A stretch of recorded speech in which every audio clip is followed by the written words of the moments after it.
Hey everyone, either welcome back or welcome to my channel.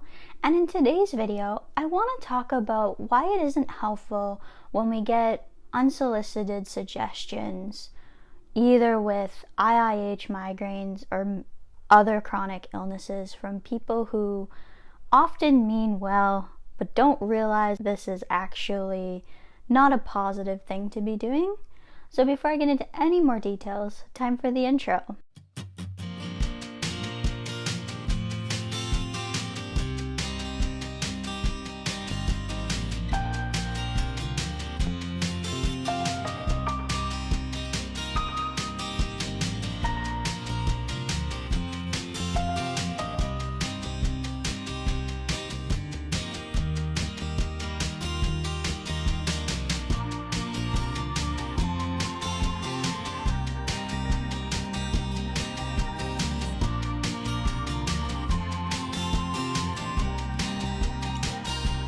When it comes to receiving unsolicited advice, so this is like when you tell somebody that you have a chronic illness because it comes up either in conversation or you're just trying to vent out your frustrations, and people often will go, have you tried taking this drug? Have you tried taking this supplement? Have you tried taking or doing this particular activity?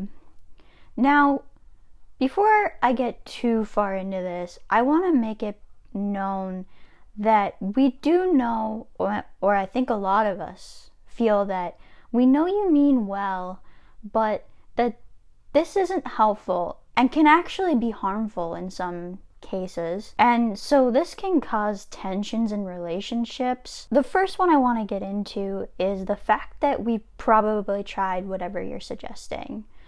The very few exceptions to this rule, actually, especially with me, are different alternative medicine treatments. And it's just because with my background in science, along with the fact that I actually got into alternative medicine pretty deeply in my late teens, early 20s, that I don't have a very positive opinion on alternative medicine treatments. Another one I want to get into is if somebody's talking about chronic illness, and this is particularly true with me with IIH. I spend so much time talking about IIH with YouTube and TikTok and doing my shorts and doing the social media stuff with it, that if I'm off of doing that kind of stuff, so I'm not really focused on my social media at that point, I generally don't often want to talk about it, because there's the fact that I feel like I'm constantly talking about it. So if it comes up in conversation, or if it comes up because I'm actually volunteering that information, it's often because I'm just wanting to vent, or I'm frustrated with something that's going on. It doesn't mean that I'm looking for advice in a way to get rid of it. You got to remember that I'm aware that IIH has no cure.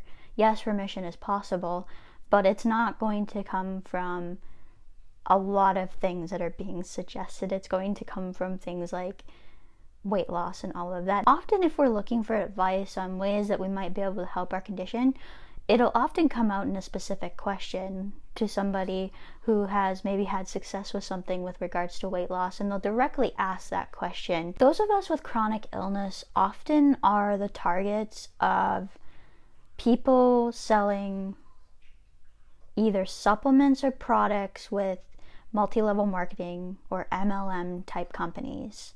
Now, I could do an entire video on this particular topic, but often people will use your situation as a way to increase their sales in that particular MLM company. Now, they know that we're often desperate, and in my opinion, this is taking advantage of somebody in a really tough situation. It makes you think that you're more of a customer to somebody than an actual friend who's going through a really tough time. They'll even approach it as if, oh, I hear you're dealing with migraines, or I hear you're dealing with IIH and I have this product that will essentially make everything better.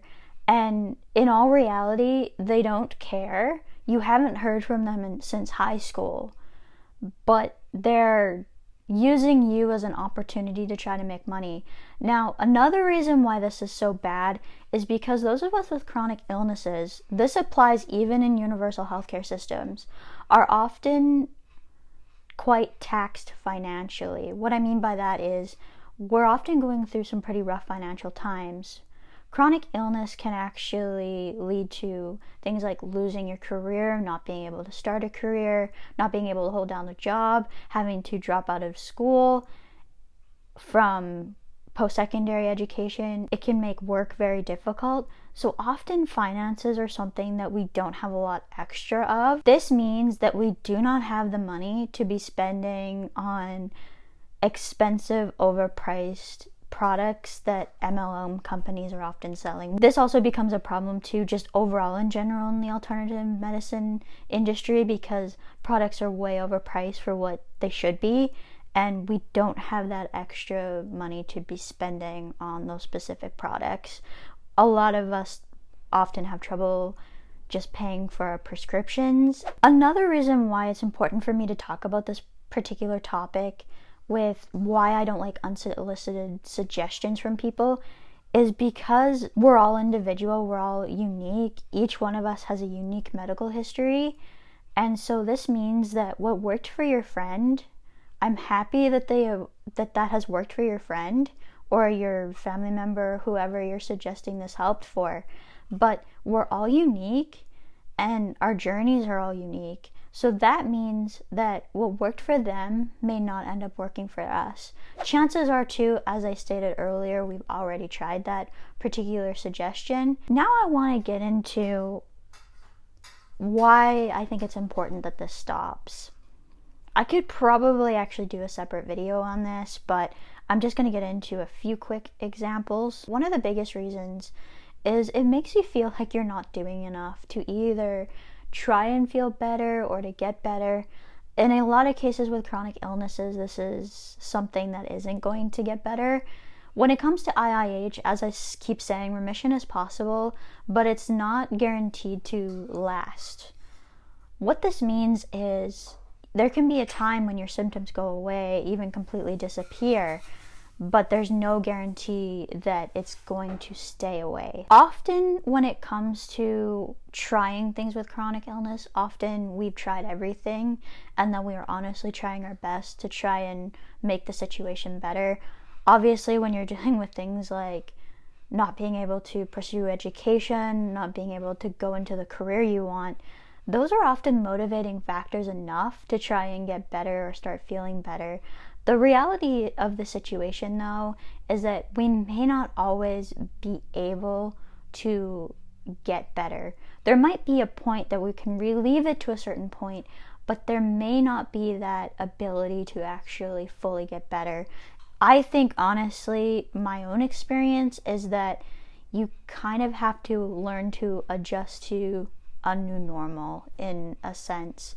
So you kind of have to see what you can handle and adjust to that. There's not really ever going back to before you were experiencing those symptoms. The second reason why I want to just get into why it's important that this stops is because it creates unnecessary tensions in relationships, which can make the situation really awkward for both parties involved. If people want advice, they'll often ask for it directly. If you're enjoying my content, please feel free to subscribe.